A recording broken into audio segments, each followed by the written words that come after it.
আসসালামু আলাইকুম ওয়া রাহমাতুল্লাহি ওয়া বারাকাতুহু।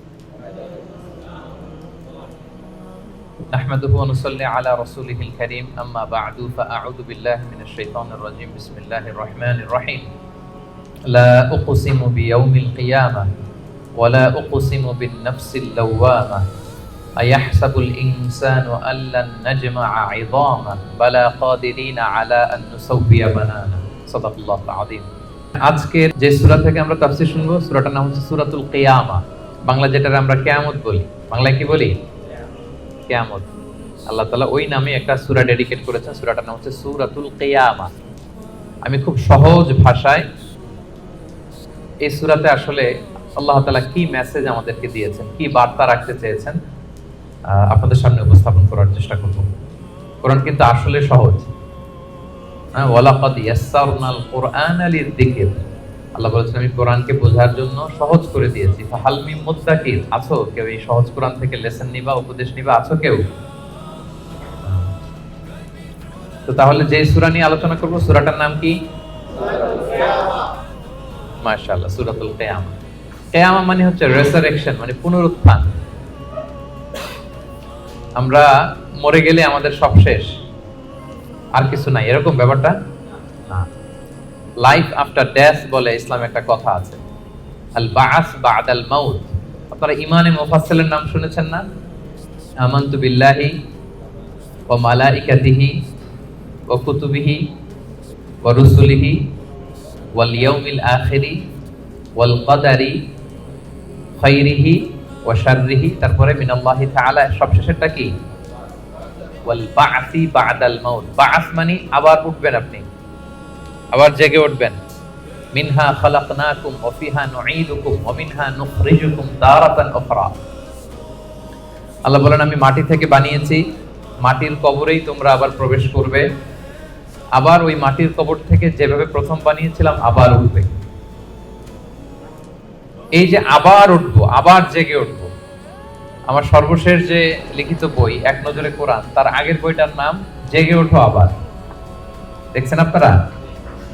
ওই জেগে ওঠো আবার মানে আবার যে আমরা জেগে উঠবো, মৃত্যুর পরে আমরা সবাই আবার জেগে উঠবো। আমাদেরকে জাগিয়ে তুলবেন কে?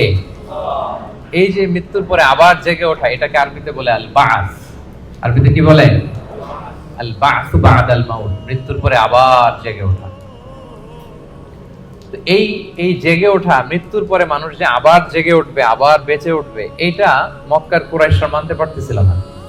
কারণ তারা দেখে যে প্রাচীন প্রাচীন কবরস্থানগুলোতে মানুষ মরে যাওয়ার পরে পচে গলে শেষ হয়ে যায়। ইভেন মানুষের যে স্কেলিটন থাকে, হাড়, এগুলো 10-15 বছর পরে মাটির সাথে মিশে গুঁড়ো হয়ে যায়। এই গুঁড়ো হয়ে যাওয়া জিনিস, যেটার কোনো অস্তিত্ব নাই, আবার কিভাবে কি করে ওঠে, এটা তাদের মাথায় আসতেছিল না। তো আস ইবনে ওয়াইল নামে এক মুশরিক, সে একটা পুরাতন কবরের ভেতরে সামান্য কিছু মানুষের হাড়, ওটাকে এরকম হাত দিয়ে মোচড় দেওয়ার পর এটা ডাস্ট হয়ে গেছে, পাউডার। আসলে মানুষের হাড়, মরে যাওয়া মানুষের হাড়, এই পাউডারটা এনে রাসূল সাল্লাল্লাহু আলাইহি ওয়াসাল্লামের কাছে এনে এরকম একটা ফু দিয়েছে। ফু দেওয়াতে বাতাসের মধ্যে বালুটা মিশে গেছে। তো তখন আস ইবনে ওয়াইল বলে যে মাই ইউহিল ইযামা ওয়া হিয়া রামীম। মুহাম্মদ, তুমি বলতেছো এই ডাস্ট থেকে আল্লাহ আবার এই মানুষটাকে বানাবেন? এটা তো একটা মানুষের কঙ্কাল ছিল, এটাকে যে তোমার সামনে ফু দিলাম, এটা তো বাতাসে মিশে গেল। তুমি কি বলতে চাচ্ছ যে এইটাকে একদিন আল্লাহ আবার জীবিত করবেন? মাই ইউহিল ইযামা ওয়া হিয়া রামীম, এটা কিভাবে? How come it's possible? এটা কিভাবে সম্ভব? তো ধুলা হয়ে গেছে, বালি, মানুষ বলতে কোনো অস্তিত্বই নাই। আল্লাহ রাসূল সাল্লাল্লাহু আলাইহি ওয়াসাল্লাম বললেন যে হ্যাঁ, আল্লাহ তাআলা এই ডাস্ট থেকে, এই ধুলা থেকে, বালি থেকে এটাকে আবার পুনরায় জীবিত করবেন, যেমনি আল্লাহ প্রথম মানুষকে বানিয়েছিলেন।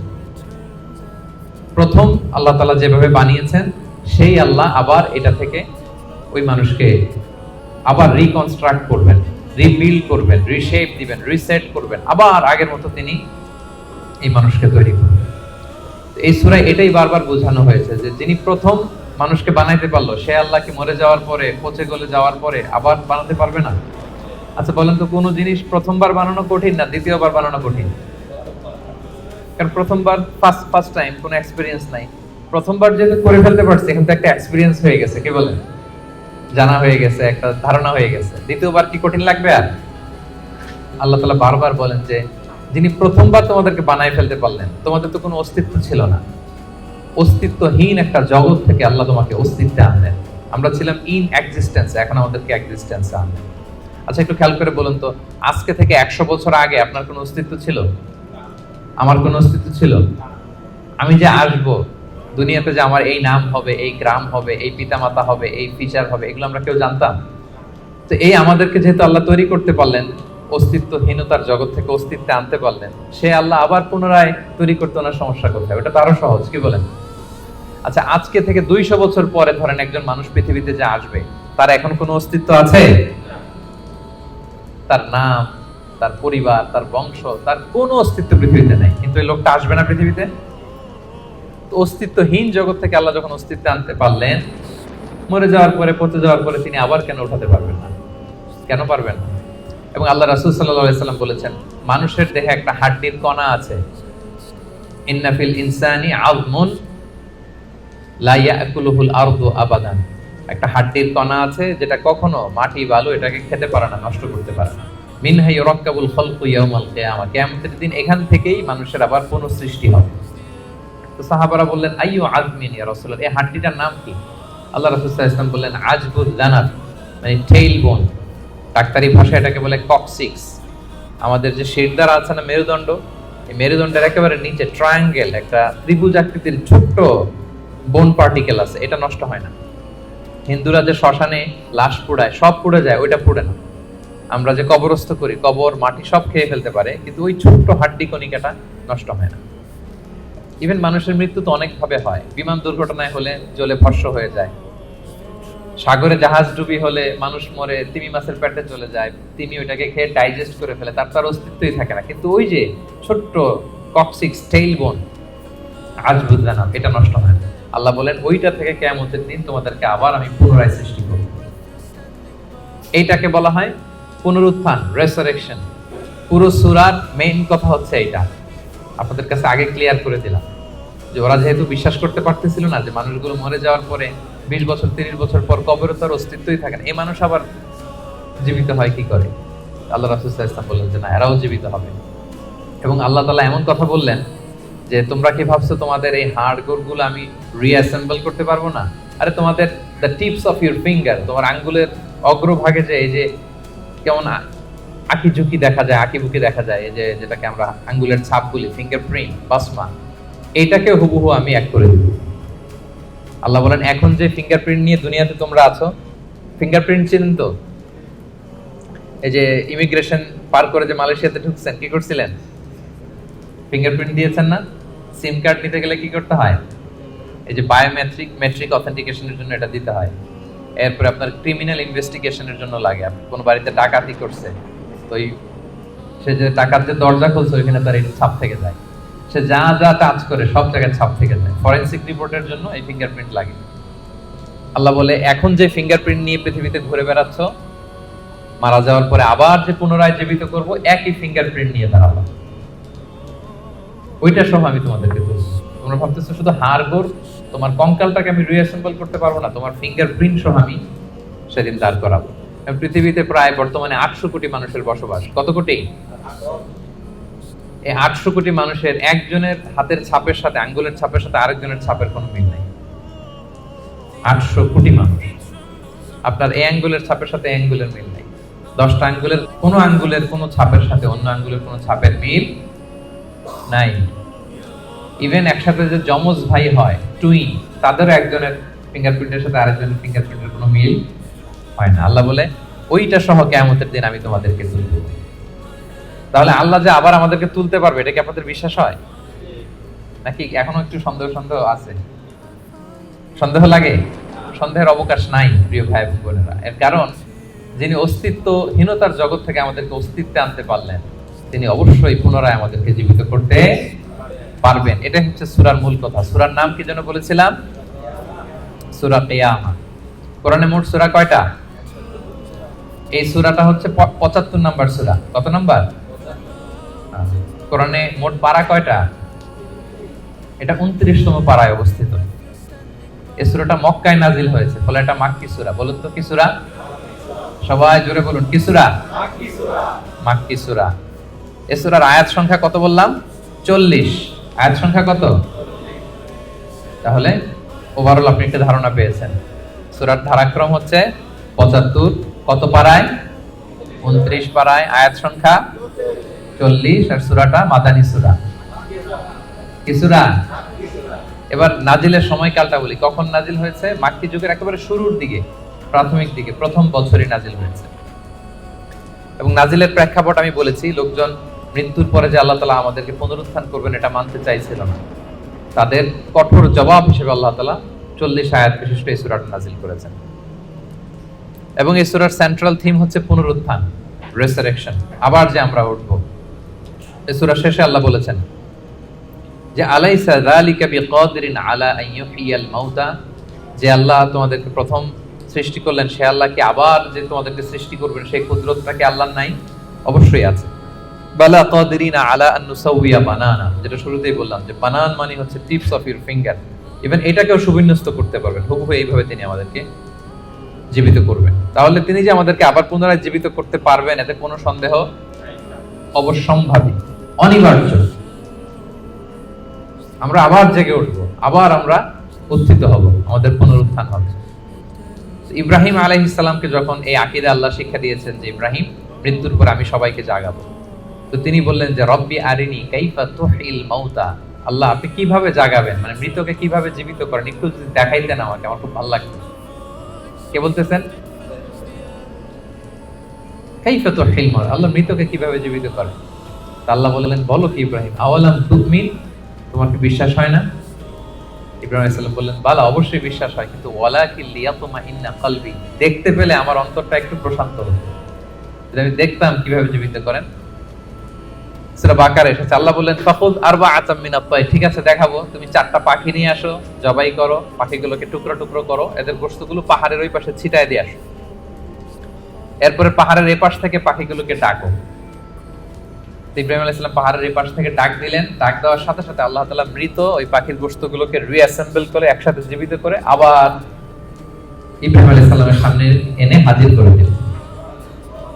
ইব্রাহিম আলাইহিস সালাম দেখে আশ্বস্ত হলেন, তার হৃদয় প্রশান্ত হলো। তাহলে আল্লাহ তাআলা যে মৃতকে জীবিত করতে পারেন এতে কি কোনো সন্দেহ আছে? শুরুতে আমরা বলেছি ইমানে মুফাসসালে আল্লাহ বলেছেন, আমাদেরকে জানিয়েছেন যে 7টা বিষয়ের উপর ঈমান রাখতে হয়, এর মধ্যে একটা হচ্ছে বল বাস বাদাল মাউত, মৃত্যুর পরে তিনি আমাদেরকে জীবিত করবেন, এটা আল্লাহর কুদরত। আচ্ছা, তাহলে সূরাতুল কিয়ামা নামকরণ কেন করা হলো, কোত্থেকে করা হলো? এই সূরার প্রথম আয়াতেই আল্লাহ তাআলা কিয়ামত শব্দটাকে উল্লেখ করেছেন। প্রথম আয়াতেই কিয়ামত শব্দটার উল্লেখ আছে এবং কিয়ামত নিয়েই পুরো সূরা জুড়ে এখানে আলোচনা, ফলে এজন্য এই সূরার নাম হয়েছে কি? সূরা কিয়ামা। আল্লাহ বলেছেন লা উকসিমু বিয়াউমিল কিয়ামা, এখান থেকে সূরার নাম কিয়ামা। আচ্ছা, এই সূরায় বেসিক্যালি 5টা বিষয়ে কথা বলা হয়েছে। কয়টা? মোট 5টা সেকশন। এখন একটা জেনারেল ওভারভিউ শেয়ার করতেছি। প্রথম 15 আয়াতে কিয়ামতের ভয়াবহতা, কিয়ামত যে কত ভয়াবহ হতে পারে, প্রথম 15 আয়াতে আল্লাহ এটা আলোচনা করেছেন। পরের 4 আয়াতে ওহীর প্রতি রাসূল সাল্লাল্লাহু আলাইহি ওয়াসাল্লামের যে ভীষণ আগ্রহ সেটা নিয়ে আলোচনা করেছেন। এর পরের 6 আয়াতে কিয়ামতের দিন কিছু মানুষের চেহারা হবে উজ্জ্বল, গ্লোয়িং ফেস, আর কিছু মানুষের চেহারা হবে গ্লুমি ফেস, মানে বিষণ্ণ, বিবর্ণ, অন্ধকার চেহারা। এটা নিয়ে আলোচনা করব। এক দলের হবে উজ্জ্বল চেহারা, আরেক দলের হবে বিষণ্ণ, বিবর্ণ, কালো চেহারা। আমাদের চেহারাগুলো যেন সেদিন উজ্জ্বল থাকে, আমরা সেই কামনা করি আল্লাহর কাছে। এরপরে 26 থেকে 30 নম্বর আয়াতে মৃত্যুকালীন অবস্থা কি হবে মানুষের, সেটা নিয়ে আলোচনা করা হয়েছে। সর্বশেষ 10 আয়াতে আল্লাহ পুনরুত্থান দিয়ে ক্লোজ করেছেন সূরাটা। পুনরুত্থান যে অনিবার্য, অবশ্যম্ভাবী, এটা আল্লাহ তাআলা প্রতিষ্ঠিত করে শেষ করেছেন। তাহলে একটা জেনারেল ওভারভিউ পেয়েছেন। মোট কয়টা সেকশন এই সূরায়? 5টা। প্রথমে কিয়ামতের ভয়াবহতা, তারপরে ওহীর প্রতি, ওহী রিসিভ করার প্রতি রাসূল সাল্লাল্লাহু আলাইহি ওয়াসাল্লামের যে অধীর আগ্রহ, ভীষণ আগ্রহ, এটা নিয়ে কথা। এরপর উজ্জ্বল চেহারা আর অন্ধকার চেহারা। এরপরে মৃত্যুকালীন অবস্থার যে বর্ণনা সেটা দেওয়া হয়েছে, সবশেষে পুনরুত্থান। তাহলে এই 5টা বিষয় নিয়ে আমরা আলোচনা শুরু। তাহলে ওভারঅল এই সূরা নিয়ে কথা হয়ে গেছে। এবার আমরা তাফসীরের দিকে যাই। প্রথমে আমরা বলেছিলাম যে কিয়ামত দিবসের বর্ণনা আল্লাহ দিয়েছেন। আল্লাহ শুরু করলেন আউযু বিল্লাহি মিনাশ শাইতানির রাজীম, বিতাড়িত শয়তান থেকে আল্লাহর কাছে পানাহ চাই। বিসমিল্লাহির রহমানির রহিম, পরম করুণাময় অসীম দয়ালু আল্লাহর নামে শুরু করছি। আল্লাহ বলছেন লা উকসিমু বিয়াউমিল কিয়ামা। লা শব্দের অর্থ না।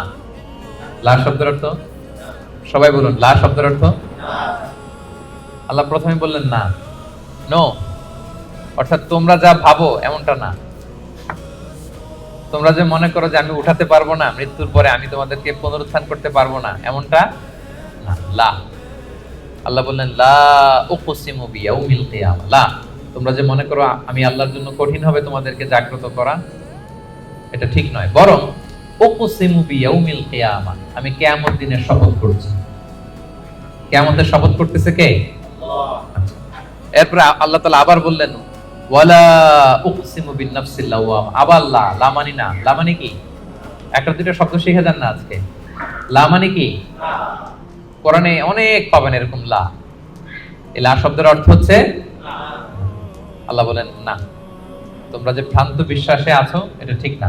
লা, বরং উকসিমু বিন-নাফসিল লাওয়ামা, মানুষের যে নাফস মানুষকে তিরস্কার করে, আমি সেই নাফসের শপথ করছি। তাহলে দুইটা জিনিসের শপথ করলেন। এক হচ্ছে কিয়ামত দিবসের শপথ। কিসের শপথ? দুই হচ্ছে নাফসে লাওয়ামার শপথ, মানে যে নাফস মানুষ খারাপ কাজ করলে তিরস্কার করে। এই দুইটা শপথ করে এরপর একটা কথা বলবেন, গুরুত্বপূর্ণ কথা। আচ্ছা, ওই কথায় যাওয়ার আগে নাফসে লাওয়ামাটা কি এটা আমি আগে বলি। আমাদের যে নাফস, মানে আমাদের ভেতরে যে নাফস দিয়েছেন আল্লাহ তাআলা, এটার তিনটা ক্যাটাগরি হতে পারে। একটা হচ্ছে নাফস আম্মারা, একটা হচ্ছে নাফস লাওয়ামা, যে লাওয়ামার কথা এই আয়াতে বললাম, আরেকটা হচ্ছে নাফস মুতমাইন্না। তিনটার কথাই কোরআনে আছে। একটা হচ্ছে নাফস আম্মারা, ইন্নান নাফসা লাআম্মারাতুম বিসু ইল্লা মা রাহিমা রাব্বি। এই নাফসের ইন্সপিরেশন হচ্ছে শুধু খারাপ দিকে, মানুষকে খারাপ কাজে ইন্সপিরেশন করে, খারাপ দিকে হাতছানি দেয়।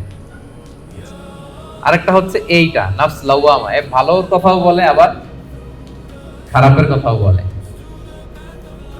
আবার খারাপ কাজ করলে তাকে তিরস্কারও করে, এটা থাকে মিডলে। আরেকটা হচ্ছে নাফসে মুতমাইন্না, প্রশান্ত আত্মা। যারা জান্নাতি তারা যখন ইন্তেকাল করবে তখন ফেরেশতারা এসে বলবে ইয়া আইয়াতুহান নাফসুল মুতমাইন্না ইরজিই ইলা রাব্বিকি রাদিয়াতান মারদিয়া ফাদখুলি ফি ইবাদি ওয়াদখুলি জান্নাতি। মানে হে প্রশান্ত আত্মা, বের হয়ে আসো, বের হয়ে আসো আল্লাহর সন্তুষ্টির দিকে। তুমিও আল্লাহর প্রতি সন্তুষ্ট, তোমার রবও তোমার প্রতি সন্তুষ্ট। আল্লাহর জান্নাতে প্রবেশ করো, আমার বান্দাদের মধ্যে প্রবেশ করো, আমার জান্নাতে প্রবেশ করো। আল্লাহ তাআলা ফেরেশতাদের মাধ্যমে এই ঘোষণাটা দিবেন। মানুষের মৃত্যুর সময় দুইটা অবস্থা হয়। যারা জাহান্নামী হয় তাদের রূপ নেয়ার জন্য একদল ফেরেশতা আসে বিকট শব্দ করতে করতে, ভয়ঙ্কর তাদের চেহারা, ভয়ঙ্কর দুর্গন্ধ। তাদেরকে দেখলেই মানুষ ভয় পায়, ত্রাসে কাঁপতে থাকে। তারা এসে ধমক দিয়ে আত্মাটাকে বলতে থাকে যে হে পাপাত্মা, আল্লাহর ক্রোধ, রাগ আর জাহান্নামের দিকে বের হয়ে আয়। তখন এই আত্মাটা বেরোতে চায় না, কাফেরদের আত্মা ছোটাছুটি করে, অস্থির হয়ে এদিক সেদিক, জোর করে আত্মাটাকে তারা নিয়ে যায়, নিয়ে সিজ্জিনে রাখে। আর যারা বিশ্বাসী, যারা আল্লাহওয়ালা, যারা ইমানদার, তাদের জন্য কাফনুন মিন আকফানিল জান্নাত, জান্নাত থেকে সাদা ধবধবে শুভ্র কাপড়ের একটা কাফন নিয়ে আসে ফেরেশতারা। হানুত মিন হানুতিল জান্নাত, জান্নাতের পেয়ালা যেখানে সুগন্ধি থাকে, এগুলো নিয়ে আসে। এসে খুবই আন্তরিকভাবে আত্মাটাকে আহ্বান করে যে হে পবিত্র আত্মা, আল্লাহর সন্তুষ্টির দিকে তুমি বের হয়ে আসো। বলতে দেরি ওই আত্মা স্মুথলি বের হয়ে যায়। প্রিয় বন্ধুরা, এই দিনটার মুখোমুখি কিন্তু আমরা হতে যাচ্ছি। কি বলেন? একদিন আমাদের দেহ থেকেও তো আমাদের এই আত্মা বের হবে। আমরা যেন ওই শ্রেণীর অন্তর্ভুক্ত হতে পারি যাদের জন্য জান্নাত থেকে শুভ্র কাপড় আনা হবে। আল্লাহুম্মা আমিন। স্মুথলি বের হয়ে আসে। তাহলে তিনটা নাফস, নাফস আম্মারা খারাপ দিকে টেম্পটেশন করে, নাফস লাওয়ামা ভালো খারাপ দুইটাই করে, তবে খারাপ করলে তাকে নিন্দা করে, আর হচ্ছে নাফস মুতমাইন্না, প্রশান্ত ইমানদার যে নাফস, শুধু ভালো কাজে মানুষকে আহ্বান করে। আমরা ওই নাফস পেতে চাই। কি বলেন? আপনি নেক কাজ, ভালো কাজ, কল্যাণমূলক কাজ যত বেশি করবেন, ধাপে ধাপে আপনার নাফসটা নাফস আম্মারা থেকে, লাওয়ামা থেকে নাফসে মুতমাইন্না হবে। কি হবে? নাফসে মুতমাইন্না। তাহলে দুইটা কসম করে আল্লাহ বললেন আয়াহসাবুল ইনসানু আল্লান নাজমা ইদামা, মানুষ কি মনে করেছে তাদের দেহের হাড় গোড়গুলোকে আমি অ্যাসেম্বল করতে পারবো না? এটা ভাবতেছে তারা, যে তারা মরে গেলে তার দেহ পচে যায়, তার তার শুধু কঙ্কাল সারটা থাকে, শুধু দেহের হাড্ডি হাড়গোড় থাকে, এটাকে আমি জোড়া লাগাতে পারবো না, এটা ভাবতেছে? এটা মানুষের ধারণা? আল্লাহ বলেন বালা, অবশ্যই পারবো। কাদিরিনা আলা আন নুসাউইয়া বানানা, তার দেহের হাড়, অস্থি, মজ্জা এগুলো সব তো আমি রিঅ্যাসেম্বল করব। এমনকি তার টিপস অফ হিজ ফিঙ্গার, তার আঙ্গুলের যে অগ্রভাগ, ফিঙ্গারপ্রিন্ট, এটাকেও আমি সুবিন্যস্ত করব। এটাকেও আল্লাহ তাআলা সেদিন কি করবেন? সুবিন্যস্ত করবেন। আমি আলোচনার শুরুতেই বলেছি যে আমাদের কারো ফিঙ্গারপ্রিন্টের সাথে অন্য কারো ফিঙ্গারপ্রিন্ট মিলে না। আল্লাহ তাআলা প্রত্যেকের এই ইউনিক ফিঙ্গারপ্রিন্ট গুলো সহ তাদেরকে কিয়ামতের দিন উঠাবেন, বাঁচার কোনো উপায় নেই, আল্লাহ তাআলা উঠাবেনই। এক লোক, বনি ইসরাইলের সময় এক লোক তার ছেলে মেয়েদেরকে, হাদিসে এসেছে, বলেছিল যে আমি এত পাপ করেছি, আমি মারা যাওয়ার পরে আমার বডিটা আগুন দিয়ে তোমরা জ্বালায় ভস্ম করে দিবা। এরপর যে ছাই হবে, এই ছাই, কিছু ছাই সাগরে নিক্ষিপ্ত করবা, আর কিছু ছাই তোমরা বাতাসের মধ্যে ছিটাই দিবা, যাতে আল্লাহ আমারে আর জোড়া লাগাতে না পারে। বুদ্ধি দেখছেন? তার ধারণা যে আমি এত পাপ করেছি, এমন শাস্তি আল্লাহ তাআলা শাস্তির মুখোমুখি আমাকে করবেন। কৌশল হিসেবে সে বলল, মৃত্যুর পরে আমাকে জ্বালিয়ে দিবা, আমার লাশের যে ছাই এটা কিছু সাগরে কিছু বাতাসে দিয়ে দিবা। ছেলেরাও তাই করছে, মারা যাওয়ার পরে বাবার লাশ পোড়ায় ছাই কিছু সাগরে ছিটাই দিয়ে আসছে, কিছু বাতাসে ভাসায় দিয়ে আসছে। এখন এই লোকটা তার আল্লাহ জীবিত করতে পারবে না, কি বলেন? কি এবার একটু সন্দেহ তৈরি হয়েছে নাকি? পারবে? বালা কাদিরিনা আলা আন নুসাউইয়া বানানা, যে আল্লাহ ফিঙ্গারপ্রিন্ট সহ নিয়ে আসবেন, তিনি পারবেন না?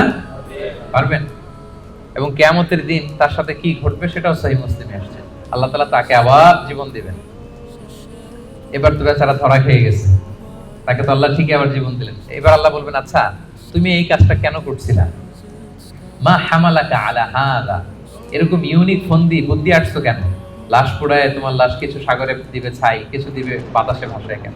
বলতেছে ইয়া রাব্বি মাখাফাতু, আপনার ভয়,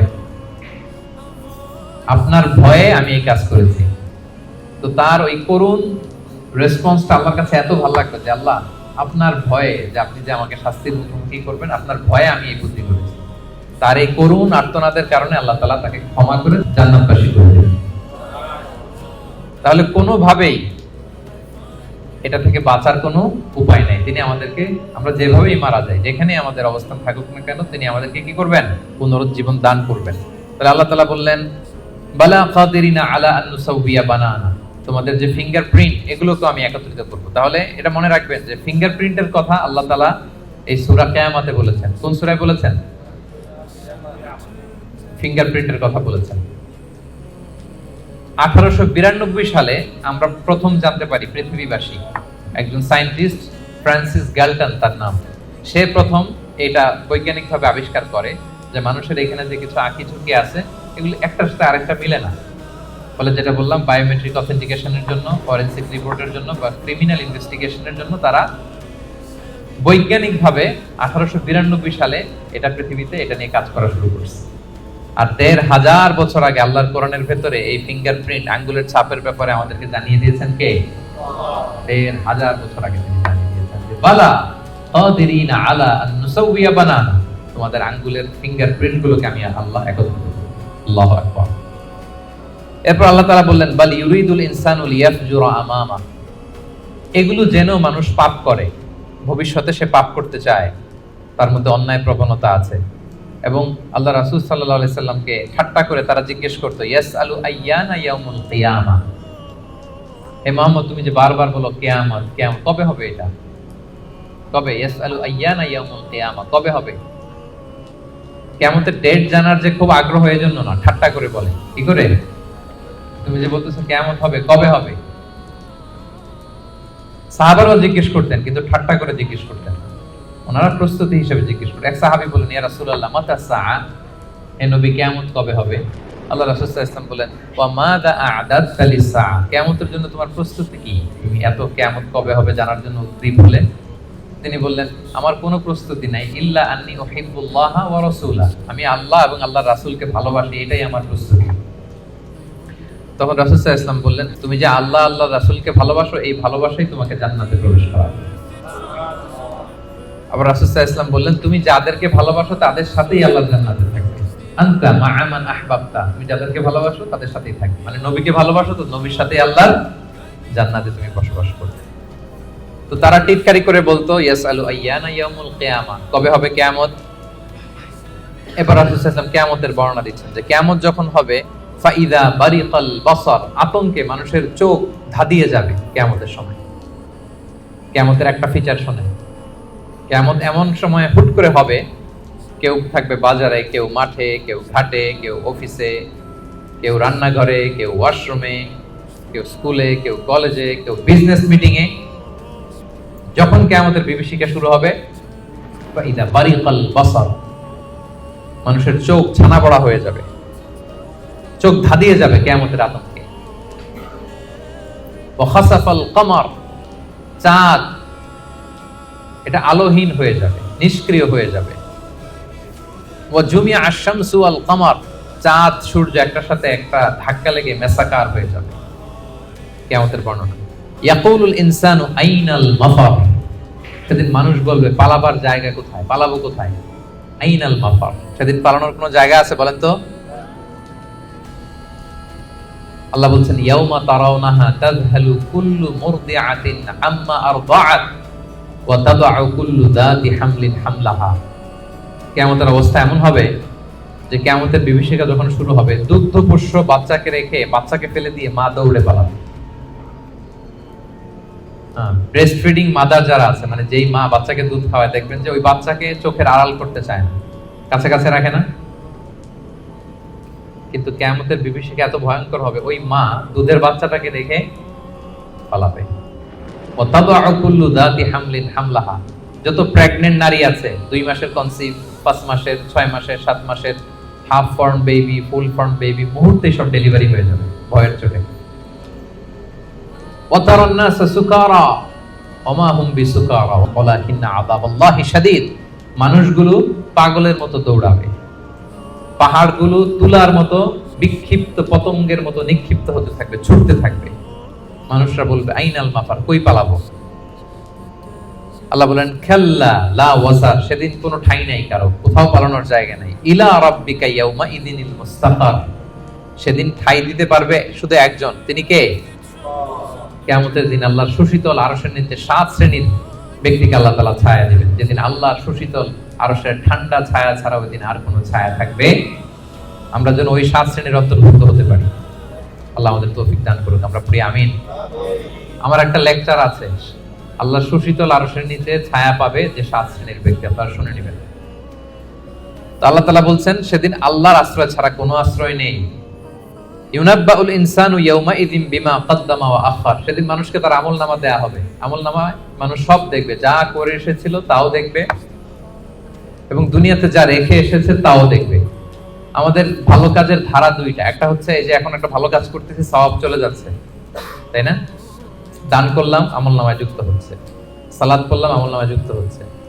তো মারা যাওয়ার পরে ওগুলো তো আমি আগেই পাঠাই দিলাম। আরেকটা হচ্ছে মারা যাওয়ার পরেও কিছু আমলনামা জারি থাকে। আপনি কিছু সাদাকায়ে জারিয়া করেছেন, চলমান সাদাকা, বা ভালো কাজের আদেশ দিয়েছেন, কোন একটা ভালো কাজ করার ব্যাপারে মানুষকে উদ্বুদ্ধ করেছেন। আপনি দুনিয়াতে নাই, কিন্তু আপনার কথা শুনে ইন্সপায়ার্ড হয়ে যারা ভালো কাজ করেছে তার একটা পার্সেন্টেজ সওয়াব কিয়ামত পর্যন্ত, এটা যদি দুনিয়াতে জারি থাকে, আপনার এই আমলনামাও জারি থাকবে। আল্লাহ আপনার আমলনামায় কি করবেন? ওটা ঢুকাতে থাকবেন, সাদাকায়ে জারিয়া। অনুরূপভাবে গুনাহে জারিয়াও আছে, এটা দুই ধরনের, একটা সাদাকায়ে জারিয়া আর একটা গুনাহে জারিয়া। এমন পাপ কাজ আপনি শিখাইছেন জগৎবাসীকে, তারা আপনি চলে যাওয়ার পরে ওই পাপ কাজ করতেছে, তাইলে ওই পাপের একটা পার্সেন্টেজ আপনার আমলনামায় যুক্ত হয়ে যাবে। তো আমলনামা আল্লাহ তাআলা দিবেন আমাদেরকে, ঠিক আছে, এবং দিয়ে বলবেন, ইকরা কিতাবাকা কাফা বিনাফসিকা আল-ইয়াউমা আলাইকা হাসিবা, পড়ো, তোমার আমলনামা তুমি পড়ো। যদিও আমরা প্রত্যেকে আমাদের নিজেদের ব্যাপারে ভালো জানি, আমাদের কার কি অবস্থা জানি না। আমি যদি পাপ করি, জুলুম করি, অন্যায় করি, খারাপ কাজ করি, সমাজে যে লোকটা করে তার নিজের একটা জানা আছে না, জানাশোনা আছে না নিজের ব্যাপারে, তার যে কি হইতে যাচ্ছে কিয়ামতের দিন, তার তো একটা হিসাব আছে, কি বলেন? আর যে খুব আল্লাহওয়ালা, নামাজি, মুত্তাকি, নেককার, তার একটা হিসাব আছে না? তার তো একটা হিসাব আছে, ইনশাআল্লাহ আমি আমার সব ভালো কাজের প্রতিদানগুলো জমা হচ্ছে আমার, আমি আল্লাহর কাছে পাই টু পাই, বুঝে বুঝে পাবো এর রিওয়ার্ড, এর প্রতিদান। তো আল্লাহ বলবেন বালিল ইনসানু আলা নাফসিহি বাসীরা, মানুষ নিজেই তার ব্যাপারে ভালো করে জানে। যদিও আমলনামা দেয়া হবে, কিন্তু প্রত্যেকেই তার ব্যাপারে ভালো করে জানে। এইভাবে এই প্রথম 15 আয়াতে আল্লাহ তাআলা কিয়ামতের বিভীষিকাময় পরিস্থিতির কথা তুলে ধরলেন। 5টা সেকশনের প্রথম সেকশন, বড় সেকশনটা আমরা কভার করলাম। সবার কাছে ক্লিয়ার হয়েছে তো? আচ্ছা, দ্বিতীয় সেকশনে কি বলছিলাম? যে ওহীর প্রতি রাসূল সাল্লাল্লাহু আলাইহি ওয়াসাল্লামের ভীষণ আগ্রহ ফুটিয়ে তোলা হয়েছে 4টা আয়াত। তো এই আয়াতগুলো যখন নাজিল হচ্ছিল, রাসূল সাল্লাল্লাহু আলাইহি ওয়াসাল্লাম সাথে সাথে পড়তেছিলেন। জিবরাইল আলাইহিস সালাম যখন নাজিল করে, উনিও পড়তে আরম্ভ করেন। কেন? উনি ভাবতেছেন যদি ভুলে যাই। কোন ভাবনা থেকে? যদি ভুলে যাই, সাথে সাথেই মুখস্থ করতেছেন। তো আল্লাহ তাআলা আয়াত নাজিল করলেন যে নবী, যখন আমি কোরআনের আয়াত নাজিল করি, সাথে সাথে আপনি তড়িঘড়ি করে আয়াত্ত করবার জন্য পড়া শুরু করবেন না। আপনি শান্ত থাকুন, নীরব থাকুন, কেবল ঠায় তাকিয়ে থাকুন আর শুনুন।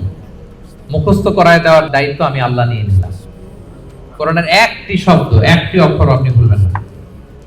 সবগুলোই আমি আল্লাহ নিজ কুদরতে আপনাকে মুখস্থ করাই দেব।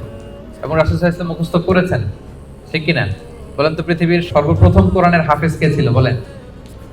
মুহাম্মদ রাসূলুল্লাহ সাল্লাল্লাহু আলাইহি ওয়াসাল্লাম। ওনার উপরে তো কোরআন নাজিল হয়েছে। তো ওনার আগে কে কোরআনের হাফেজ দিতে পারবে? পারবে কেউ? তিনি ছিলেন প্রথম হাফেজ। তো ওনাকে আল্লাহ তাআলা স্বয়ং নিজ দায়িত্বে মুখস্থ করে দিয়েছেন। যে বালিল ইনসানু আলা নাফসিহি বাসীরা, মানুষ নিজের ব্যাপারে ভালো করেই জানে। ওয়ালাউ আলকা মাআযিরা, যদিও সে নিজের ব্যাপারে যত এক্সকিউজ সে হাজির করুক আল্লাহর কাছে। এরপর আল্লাহ বলছেন লা তুহাররিক বিহি লিসানাকা লিতা'জালা বিহি, যখন কোরআনের আয়াত নাজিল হয় তাড়াতাড়ি করে পড়বেন না। ইন্না আলাইনা জামাআহু ওয়া কুরআন, এটা আপনার হৃদয়ে জমা করে দেওয়ার, মুখস্থ করিয়ে দেওয়ার দায়িত্ব আমি আল্লাহ নিজে নিয়ে নিলাম। ফাইদা ক্বারানাহু ফাত্তাবি' কুরআনা, জিবরাইল যখন পড়বে শুধু খেয়াল করে শুনুন, বাকিটা আমার দায়িত্ব। সুম্মা ইন্না আলাইনা বায়ানা, এরপর এটার ব্যাখ্যা বিশ্লেষণ আমি আল্লাহ আপনাকে শিখাই দেব। এই 4 আয়াতে আল্লাহ তাআলা বুঝাতে চাইলেন যে রাসূল সাল্লাল্লাহু আলাইহি ওয়াসাল্লাম যে ওহী রিসিভ করার জন্য খুব উদ্গ্রীব থাকতেন, ওনাকে আশ্বস্ত করা হলো যে নবী আপনি চিন্তিত হবেন না। তাহলে 2টা সেকশন চলে গেল। 3 নাম্বার সেকশন কি বলেছিলাম? যে 2 ধরনের ফেস থাকবে কিয়ামতের দিন। কিছু ফেস হবে উজ্জ্বল ফেস, গ্লোয়িং ফেস। তার বিপরীতে কিছু চেহারা হবে গ্লুমি ফেস, বিবর্ণ বিষণ্ণ চেহারা। তাদের কথা আল্লাহ বললেন। আল্লাহ বললেন কাল্লা বাল তুহিব্বুনাল আজিলা, বরং তোমরা এই দুনিয়ার জীবনকে বেশি প্রাধান্য দাও। মানুষের স্বভাব হচ্ছে আখিরাত, সেটা যে একটা বিশাল জগৎ, হাজার হাজার বছর অন্তহীন যে জগৎ, ওই জগৎটা নিয়ে আমরা খুব একটা টেন্স থাকি না, ওটা নিয়ে আমাদের প্ল্যান থাকে না। আমাদের প্ল্যান থাকে 40 বছর, 50 বছর, 60 বছর। অন্য আয়াতে আল্লাহ বলছেন বাল তুসিরুনাল হায়াতাদ দুনিয়া ওয়াল আখিরাতু খায়রু ওয়া আবকা, তোমরা দুনিয়ার জীবনকে প্রাধান্য দাও, কিন্তু এটা স্থায়ী জীবন নয়। স্থায়ী জীবন হচ্ছে আখিরাতের জীবন। আওয়াজ করে বলেন তো, স্থায়ী জীবন কোন জীবন? আখিরাতের জীবন। সেটাই বললেন কাল্লা বাল তুহিব্বুনাল আজিলা, তোমরা দুনিয়াকে প্রাধান্য দাও, এটাকে ভালোবাসো। ওয়া তাযারুনাল আখিরা, আর আখিরাতকে তোমরা ভুলে যাও। সেদিন মানুষের অবস্থা কি হবে শোনো। উজুহু ইয়াউমা ইদিন নাদিরা, সেদিন কিছু মানুষের চেহারা হবে গ্লোয়িং, সজীব, শ্যামল, উজ্জ্বল, উদ্দীপ্ত চেহারা, গ্লোয়িং ফেস। ইলা রাব্বিহা নাযিরা, তারা সেই চেহারা নিয়ে তাদের রবের দিকে তাকায় থাকবে। আল্লাহু আকবার। তাহলে বোঝা গেল জান্নাতীরা কিয়ামতের দিন আল্লাহ তাআলাকে দেখার সৌভাগ্য পাবেন।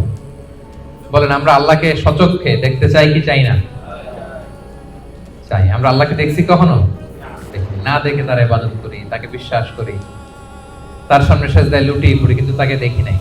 তো জান্নাতীদের সবচেয়ে বড় নেয়ামত হবে এইটা। আল্লাহ জান্নাতীদেরকে বলবেন, এই জান্নাতীরা, কোরআনে যা যা নেয়ামতের কথা বলছি সব পাইছো? সবাই বলবে আল্লাহ পেয়েছি, আরো ঢের বেশি পেয়েছি। সবাই খুব খুশি যে আল্লাহ যা যা বলছেন আমরা হিসাব মিলাই দেখছি যে সব আপনি দিয়েছেন, এর চেয়ে বেশি দিয়েছেন। একজন হাত তুলে বলবে আল্লাহ পাই নাই, একটা জিনিস পাই নাই। আল্লাহ বলবে ঘটনা কি? সবাই, কারো কোনো কমপ্লেন নাই, তোমার আবার কি কমপ্লেন? তুমি পাও নাই বলতে কি পাও নাই? বলতেছে আল্লাহ আসলটাই তো পাই নাই। আসলটা মানে বলে যে আপনারাই তো পাই নাই। আপনার হেজাব থেকে আমরা কথা শুনতেছি, মানে পর্দার অন্তরালে, কিন্তু আপনাকে তো দেখি নাই। আপনার যে নূর, আপনার নূরের যে সৌন্দর্য, আপনার নিজের সত্তাকে যে আপনি গোপন করে রেখেছিলেন, ওই সত্তাকে তো আমরা এখনো উইটনেস করতে পারি নাই। এটা তো বাকি। আল্লাহ বলবেন হ্যাঁ এইটা বাকি, এটা আমি খুব জাঁকজমক ভাবে তোমাদেরকে দেখাবো। বিশাল জান্নাতের কনফারেন্স হলে সামনে নবীরা বসবেন, সিদ্দিক, শুহাদা, সালেহ সবাইরা বসবেন, আমরা ইমানদাররা বসার সুযোগ পাবো সেদিন। এরপর আল্লাহ তাআলার যে পর্দা, নূরের পর্দা, এই পর্দাকে আল্লাহ উন্মোচিত করবেন জান্নাতবাসীদের জন্য। আল্লাহু আকবার। কিসের পর্দা? নূর মানে কি? আচ্ছা, আমরা ঘরে পর্দা লাগাই কেন? কি বন্ধ করার জন্য? আমরা ঘরে যে কার্টেন লাগাই, পর্দা কি ঢাকার জন্য? আলো ঢাকার জন্য। কিন্তু আল্লাহর পর্দাটাই আলোর পর্দা, নূরের পর্দা। এরপর আল্লাহ তাআলা নিজেকে সেদিন প্রকাশিত করবেন।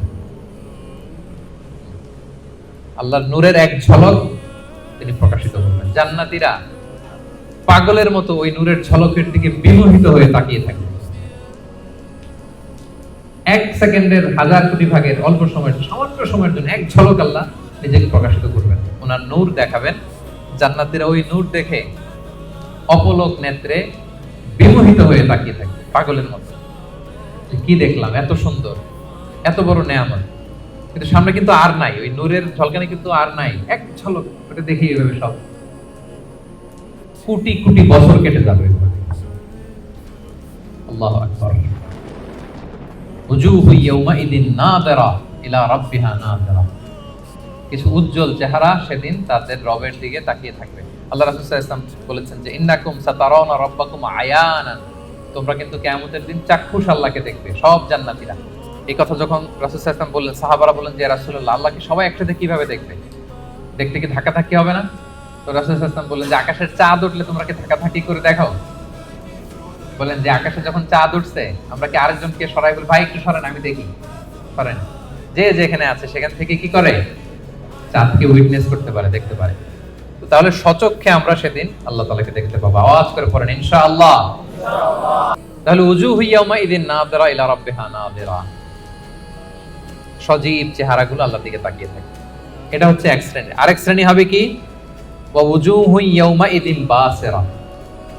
আরেক দলের চেহারা হবে কালো। ওই যে আমলনামায় তার সব খারাপ কাজের লিস্ট। তাদের চেহারা কি উজ্জ্বল হবে? কেমন হবে? বিষণ্ণ, বিবর্ণ, ডার্ক ফেসেস, গ্লুমি ফেসেস। তাযুন্নু আন ইউফআলা বিহা ফাকিরা। সে বুঝতে পারবে যে কঠিন বিপদ নেমে আসতেছে।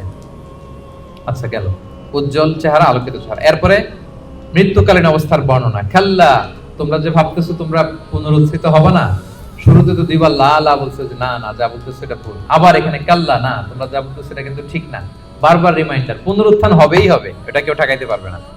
ইদা বালাগাতিত তারাকিয়া, মানুষের রূহ যখন কণ্ঠনালী পর্যন্ত পৌঁছে যায়, ওয়াকিলা মান রাক, তখন মৃত্যুর একটা সিনারিও আল্লাহ তুলে ধরেছেন। তখন মানুষ শেষ চেষ্টাটা করে। মৃত্যু সজ্জায় যখন চলে যায় আমরা কি করি? লাস্ট চেষ্টাটা করি তাকে বাঁচানো যায় কিনা, কোনো রাকি আছে কিনা তাকে রুকিয়া করবে, কোনো ডাক্তার আছে কিনা তাকে শেষ চেষ্টাটা করবে। ওয়াযান্না আন্নাহুল ফিরাক, কিন্তু মৃত্যুগামী যে যাত্রী সে বুঝে যায় যে এটাই আমার লাস্ট ডেট দুনিয়ার। তার মানে যিনি মৃত্যুবরণ করে মৃত্যুর কিছু সময় আগে সে বুঝতে পারে যে আমি ছেড়ে যাচ্ছি এই পৃথিবী, আমি কি করতেছি? ছেড়ে যাচ্ছি। আচ্ছা, ওয়ালতাফাতিস সাকু বিসাক, এই দুনিয়ার কষ্ট বা ভয়াবহতার সাথে যুক্ত হয় আখিরাতের ভয়াবহতা। মানে আজকে দুনিয়ার শেষ দিন, এরপরে আমার শুরু হয়ে যাবে কি? আখিরাতের প্রথম দিন। ইলা রাব্বিকা ইয়াউমা ইযিনিল মাসাক, এবং মানুষকে তার রবের দিকে সেদিন নেওয়া হবে।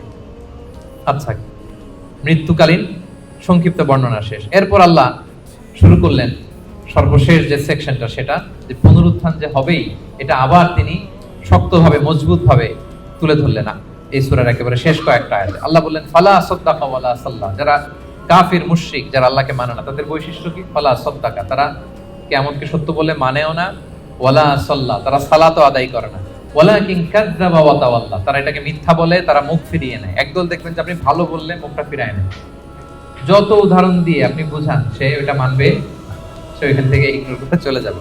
সুম্মা যাহাবা ইলা আহলিহি ইয়াতামাত্তা, সে গর্বভরে তার ফ্যামিলির কাছে যায়। মুফাসসিরিন ইকরাম বলেছেন, ইকরামা বলেছেন যে এর দ্বারা উদ্দেশ্য হচ্ছে আবু জাহাল। আবু জাহালকে যখন আল্লাহ রাসূল সাল্লাল্লাহু আলাইহি ওয়াসাল্লাম দাওয়াত দিচ্ছিল, যতভাবে যুক্তি নির্ভর কথা রাসূল সাল্লাল্লাহু আলাইহি ওয়াসাল্লাম বলে, কিন্তু সে শোনে না, সে অহংকার করে চলে যায়। আউলা লাকা ফাআউলা সুম্মা আউলা লাকা ফাআউলা, তোমার জন্য ধ্বংস অনিবার্য। এরপর আল্লাহ তাআলা বলছেন আয়াহসাবুল ইনসানু আন ইউতরাকা সুদা, যে কথা দিয়ে শুরু করেছিলেন সেটা দিয়ে শেষ করতেছেন। কোরআনের কোনো কিছুই অমিল নাই। আপনি দেখবেন একেবারে সূরার শুরুতে যেই কথা, শুরুর কথার সাথে শেষের কথার মিল আছে। আবার এই সূরার শেষে যা বলছে আরেক সূরার শুরুতে মিল আছে, মানে সবটা ইন্টারকানেক্টেড, হাইলি ইন্টারকানেক্টেড।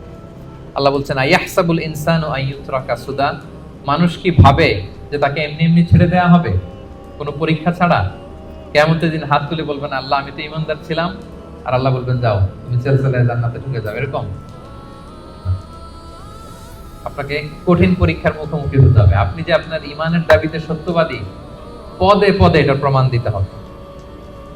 আলাম ইয়াকু নুতফাতাম মিন মানিয়্যিন ইউমনা, আমাদের সৃষ্টি শৈলীটা কেমন ছিল আল্লাহ ওইদিকে আমাদেরকে একটু তাকাতে বলতেছেন যে দেখো তো তুমি কি ছিলা, আমরা প্রত্যেকে আসলে কি ছিলাম যদি একটু খেয়াল করেন তো।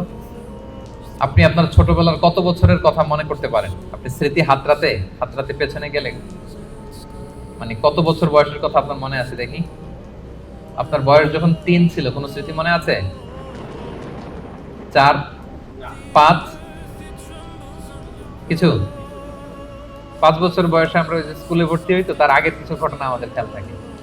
কিন্তু 3 বছরের কোনো ঘটনা খেয়াল আছে? থাকতে পারে, কারো হয়তো থাকতে পারে, কিন্তু অধিকাংশেরই থাকে না। তো তার পিছনে যদি যান 2 বছর বয়সের, 1 বছর, আপনারই তো জীবন ওইটা, তো আপনার কিছুই তো খেয়াল নেই। আমারই তো জীবন, আমার পহেলা বছর, আমার দ্বিতীয় বছর, তৃতীয় বছর কি ছিল আমার খেয়ালই নেই। আচ্ছা তার আগে যদি যান 6 মাস বয়স, মায়ের বুকের দুধ খেয়ে যে বেঁচেছিলাম, কিছু মনে পড়ে? আচ্ছা তার আগে মায়ের পেটের 9 মাস একটা অন্ধকার জগতে যে ছিলাম, দেখেন তো স্মৃতি হাতরাতে কিছু পান কিনা? হ্যাঁ, ধোঁয়াশা, কিছুই মনে পড়ে না। আল্লাহ বলে একটু তাকাও তুমি কই ছিলা। আলাম ইয়াকু নুতফা, তুমি কি একটা সামান্য স্পার্ম ড্রপ ছিল না, শুক্রাণু? মিন মানিয়্যিন ইউমনা, যেটা তোমার বাবার পৃষ্ঠদেশ থেকে তোমার মায়ের গর্ভের মধ্যে তুমি নিক্ষিপ্ত হয়েছিলে। বাবার পৃষ্ঠদেশ থেকে মায়ের গর্ভে তোমাকে আমি নিয়েছিলাম। ছোট্ট একটা মানে অনুবীক্ষণ যন্ত্র ছাড়া দেখা যায় না এই শুক্রাণু। এটা ছিলাম আমি, এটা ছিলেন আপনি, আপনার অস্তিত্ব তো এইটা, আমার অস্তিত্ব তো এইটা। তো আল্লাহ একটু ফিরে নিতেছেন, দেখো কিভাবে তোমার ক্রিয়েশন মেকানিজমটা, কিভাবে অস্তিত্বহীনতা থেকে, বাবার পিঠ থেকে মায়ের গর্ভে তুমি ছিলে একটা স্পার্ম ড্রপ, একটা ছোট্ট শুক্রাণু। সুম্মা কানা আলাকা, এরপরে তুমি হলা একটা আলাকা, জোকের মতো, জোক যেটা মায়ের জরায়ুর দেয়ালে লেগেছিল। আপনারা যারা এমব্রয়োলজি নিয়ে কিছু পড়াশোনা করছেন বা জানেন, অথবা আপনি সার্চ দিলেও দেখবেন যে আমাদের জন্মের আগে, জন্মের শুরুর দিকটা আমাদের কেমন ছিল। দেখবেন যে ছোট্ট, যে বর্ষাকালে পানির মধ্যে ব্যাং যখন বাচ্চা দেয়, ব্যাঙগাছি দেখেছেন? শত শত কালো কালো ছোট, এরকম ছোট ছিলাম আমরা। আমার মায়ের জরায়ুর দেয়ালের মধ্যে আমরা ছিলাম। ব্লাড ক্লট, এটার পরে আল্লাহ বানালেন লিটল ফ্ল্যাশ, একটা ছোট্ট গোশতের টুকরা। হ্যাঁ, সেখানে আল্লাহ আমাদের স্কেলিটন দিলেন, এই যে আমাদের কঙ্কাল, আমাদের স্কাল দিলেন। হ্যাঁ, আমাদের নার্ভ সিস্টেম চালু করলেন, আমাদের হেয়ারিং সিস্টেম চালু করলেন, আমাদের এই যে হার্ট প্রথম পাম্প করলো, হ্যাঁ, সিস্টোলিক ডায়াস্টোলিক অলিন্দ নিলয় শুরু হলো। এই যে আপনি একটা হিউম্যান বেবি হিসেবে আত্মপ্রকাশ করলেন মায়ের পেটে। এই অন্ধকার মায়ের পেটের ভেতরে 3টা প্যাকেট ছিল, ওখানে যুলুমাতুন সালাস, এর ভেতরে আপনাকে তৈরি করেছে কে? স্মৃতি হাতে তো কিছু পাই না, এটা আল্লাহ স্মরণ করাই দিচ্ছে যে তোমার তো আর খেয়াল থাকবে না, আমি যে এত বিশাল বিশাল কাজ করছি, একটু শুনে নাও। যে বাবার পিঠ থেকে মায়ের গর্ভে গিয়েছিলে, 40 দিন ছিল এই শুক্রাণু, হাদিসে এসেছে। তারপরের 40 দিন ছিল আলাকা, ব্লাড ক্লট। তারপরের 40 দিন ছিল লিটল ফ্ল্যাশ, ছোট্ট একটা গোশতের টুকরা। এরপর এক ফেরেশতা এসে তোমার মধ্যে রূহের ফুৎকার দিয়েছে। এরপরে এই যে সিস্টোলিক ডায়াস্টোলিক শুরু হয়েছে। আপনি যে প্রাণ ফিরে পেয়েছেন, একটা ফুল ফর্ম বেবি হচ্ছেন, এইভাবে আমি তোমাকে দুনিয়াতে এনেছি। এগুলো কেন বলতেছে জানেন? আল্লাহ বুঝাই দিতেছে, যে আল্লাহ এইভাবে করতে পারে, সে আল্লাহ মরে যাওয়ার পরে, পচে যাওয়ার পরে, গলে যাওয়ার পরে, 1000 বছর পরে সে আল্লাহকে তোমাদেরকে উঠাতে পারে না? এটাকে বলে পুনরুত্থান, বল বাস বাদাল মাউত। ফাখালাকা ফাসাওয়া, সৃষ্টি করলেন, সুবিন্যস্ত করলেন। ফাজআলা মিনহু যাওজাইনি যাকারা ওয়াল উনসা, এরপর আল্লাহ জোড়া সৃষ্টি করলেন, তোমাদের কাউকে বানালেন নারী, কাউকে বানালেন পুরুষ।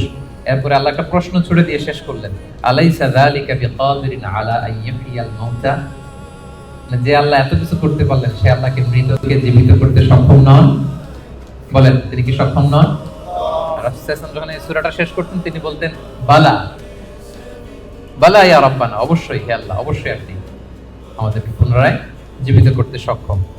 তাহলে এই 40টা আয়াতের মধ্য দিয়ে বেসিকলি আল্লাহ তাআলা তিনি যে আমাদেরকে আবার পুনরায় জীবিত করতে সক্ষম, এটা তিনি আমাদেরকে শিখিয়েছেন। তাহলে মারা যাওয়ার পরে আমরা যে আবার উঠবো, এই বিশ্বাসটাকে আজকে একটু মজবুত হয়েছে নাকি না আগের মতোই?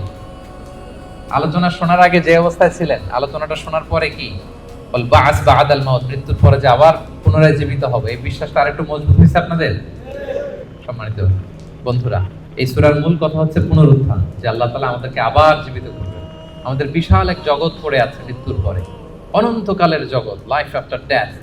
আমাদের এই জীবনের ব্যস্ততা, আমাদের ফ্যামিলি, আমাদের সন্তান, আমাদের ব্যবসা, আমাদের ক্যারিয়ার, আমাদের নানা মোহের জালে আমরা এমন ভাবে আটকে আছি, ওই বিশাল জগতের কোনো প্ল্যানিংই নেই। ধরেন যে আপনি 2 মাস পরে দেশে যাবেন, একটা প্ল্যান থাকে না? টিকিট করো, এই করো, শপিং করো, এটা করো, দেশে আসতেছি, এই করতে, কত প্ল্যান। মাত্র 1 মাসের সফর। আর মৃত্যুর পরের সফরটা কত দিনের বলেন? অনন্তকালের সফরের নিয়ে আমাদের কোনো প্ল্যানই নেই।